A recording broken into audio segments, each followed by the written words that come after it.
Hey everybody, welcome to episode 5 of Industry Influencers. We have the awesome, fantastic, super wonderful Phillip Smithwick. Wow, thank you. You have been in business for how long now with Seven Loaves Catering?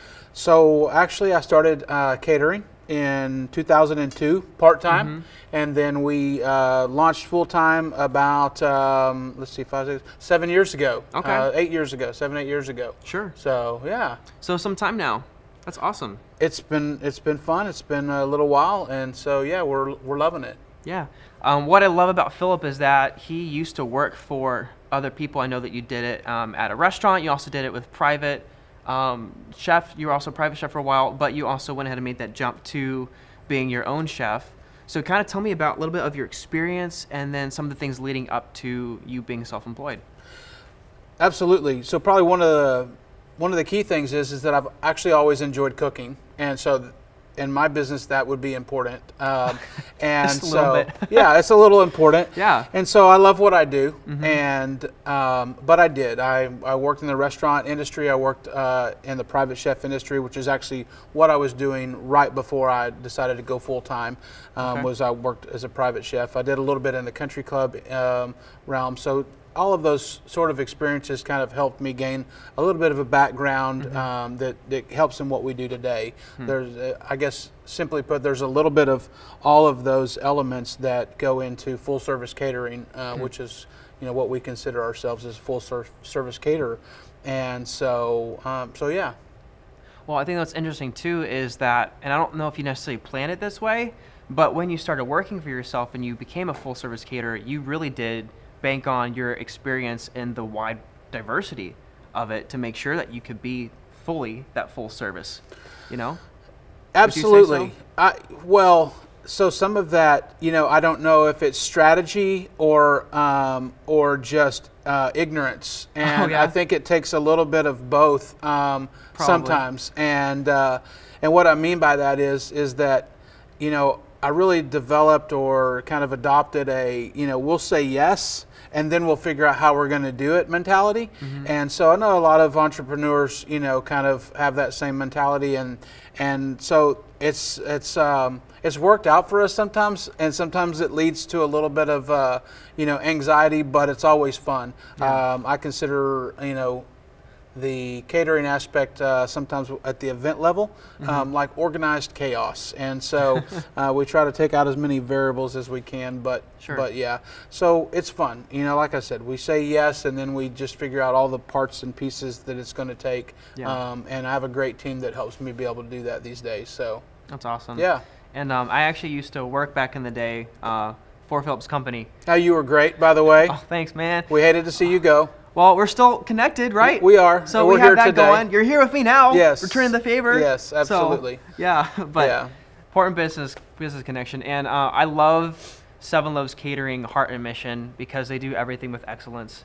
You know, so it's super, if you're looking for someone just for whether it's an event, a personal party, or that type of thing, they do a really great job of being right there alongside you, hearing your heart, and then fulfilling those dreams. So it's awesome. Well, thanks. I appreciate that. You know, we do say that at Seven Loaves Catering, it's not a miracle. We just work really hard.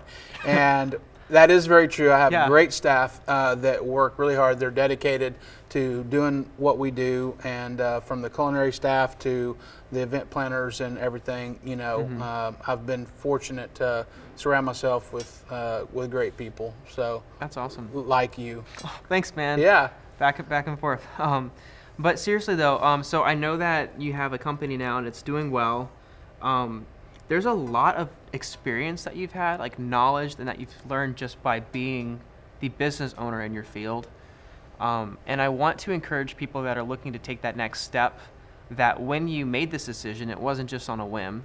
You kind of researched it out, and then you had next steps afterwards to make sure that when you took this decision to be a full-time catering company, that you could, I mean, it probably took some time, but you worked at it really hard. What are some of those techniques and those strategies that you implemented after you took that launch? Just say, okay, I want to start working for myself, so I'm going to start doing that. Now what? Yes, and the way you put it it sounds very eloquent and very well thought out. And like I knew from the beginning that I was going to take this path and that everything was going to be rainbows and unicorns. And it's not. And I've never talked to an entrepreneur, business owner that is. And so you start out with a vision, and you start out with a plan and a purpose, and you think you know how it's going to go. And but there's always curveballs, and I think that knowing that you made the right decision, and knowing that you are on the path that you're supposed to be on, and that you're doing what you love doing, is what will propel you through those trials, the struggles, the ups and downs of being a business owner. And so there's times when questions come up, and you just wonder, what is the value in this, and that sort of thing. And I think it's times like that when, as a business owner, you have to dig deep, and you have to realize, this is what I'm passionate about, and this is what I want to do, and you just find ways to push through and make it work out. So, yeah. Yeah. Well, I think you're right that there's obviously that dedication and that drive that you just have to own up to. That this is a decision I made to go forward in. This is my vision now. I'm just going to do what I can to support that. Yeah, I agree 100%. And doesn't mean that we don't adapt to changes and stuff, because we do. Sure. And so the shape of our business today looks different than it did 5 or 6 years ago. And so yeah. But well, if I could get you to speak on one more thing, and this is probably because I want to learn about this as well. You said this was a 7-year-long endeavor now. Is that right? Yeah, 7 years full time. Yeah. So there was probably at some point you started having to take on more staff. You started having to think about facilities. And I'm at a spot with my business where I'm having to think about what that looks like to scale. So I'm contracting with people that I trust and want to partner with, and that type of thing. What was some of the things that you considered when you started scaling, and then what did that look like in regards to a strategy? That's a great question, and I'm sure that there's an element of my experience that probably could transcend into other businesses as well. But one thing that I realized is that even with the most conservative income numbers that I would project on paper when we were doing things, and the most conservative expenses, blown out and stuff like that, sometimes even what you think is going to happen isn't reality. And so, I've joked before that if you cut in half what you think you're going to make and double what you think you're going to spend, and then the numbers look good on paper, that then you've got a shot. But it's and there's some truth to that, and then there's a little bit of just kind of joking around. But sure. So you do have to be super conservative in the thought process of growth and that sort of thing. And but then sometimes you just get a gut feel, and you just think, okay, I've talked to people, I've gotten counsel, and we feel good about this decision, and it may or may not make sense,